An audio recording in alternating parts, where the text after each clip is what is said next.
Please welcome to the show, Caitlin Clark. Caitlin, did you ever What's think up, you'd be guys? back? Cheers. Excited to be back. Don't worry. I got this nice throwback theater. Well played. Caitlin Clark recently surprised everyone with an unfiltered Zoom interview alongside WNBA legends Sue Bird and Diana Taurasi. From the moment she appeared on screen, it was evident this wasn't a typical feel-good segment.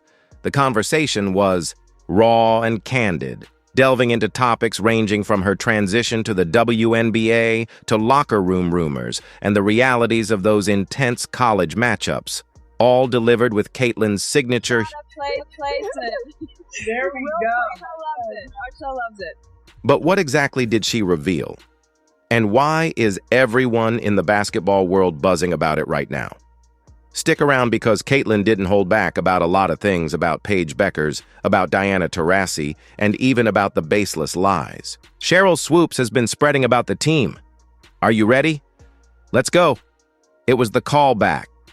Heard round the internet 1 year ago. Diana Taurasi looked into the camera and sent a now infamous warning to Caitlin Clark. What the league have in store for them when they get there? Look, SVP, reality is coming. Okay. There's levels to this thing, and that's just life. We all went through it. Of course. And you see it on the NBA side, and you're going to see it on this side, where, you look superhuman playing against 18-year-olds, but you're going to come with some grown women that have been playing professional basketball for a long time. Fast forward to this year, and needless to say, Diana ate her words. Clark's response, a smirk, a subtle nod, and a confident smile. The energy was electric. It was witty, playful, but make no mistake, it was also a statement. Congrats on your retirement, Z. Thank you. And congrats. Now, unfortunately, reality's coming to me now. What's your big plans? What are you going to do? I keep telling Sue I thought I was going to have all this time to do all these things. I'm more busy now. So if I give you any advice, play as long as possible. We'll see. We'll get to 10 years. Then we'll think about it. Get to 10 years. For Diana Taurasi, sharing the court with Caitlin Clark was more than just another matchup. It was a generational moment, reflecting on their first game in Phoenix. Taurasi didn't hold back on the atmosphere. It felt like the last game ever going to be played. The crowd was electric. The hype was real, and it wasn't just about basketball. It was about witnessing a torch being passed in real time.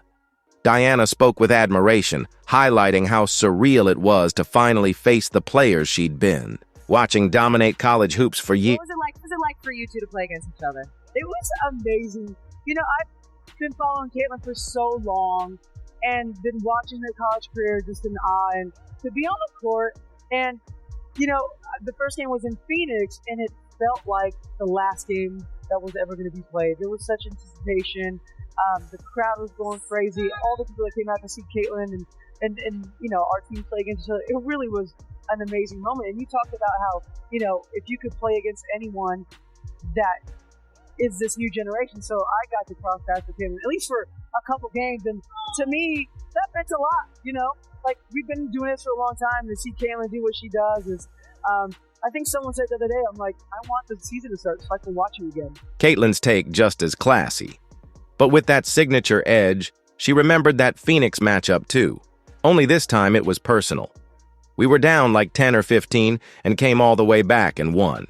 She recalled the pride obvious in her voice. That comeback wasn't just a stat on the board, it was a defining moment for her and her team, facing a legend like Taurasi and coming out on top. That's the stuff that builds confidence, and Caitlin made sure to note. Well, I was saying, that game in Phoenix, because we only played in Phoenix one time, and it was before Olympic break. Obviously, we had All-Star there too, but it was a great game. Honestly, I'm pretty sure we were down 10 or 15 and came all the way back and won. That was our first win versus a team that was above 500. So thank you. I appreciate that. But beneath the competitive fire, there was mutual respect. The moment became bigger than just a single game. It was a clash of eras captured in real time. Caitlin and Diana may be on different ends of their careers, but the impact they're both making, that's timeless. And as they joked and smiled through the memory, one thing was clear. This was more than banter. It was basketball's past and future sitting in perfect harmony. Caitlin, how excited are you for this next WNBA season? New head coach and Stephanie White. You added Natasha Howard, who she knows really well, DeWanna Bonner, which I know really well, Sophie Cunningham.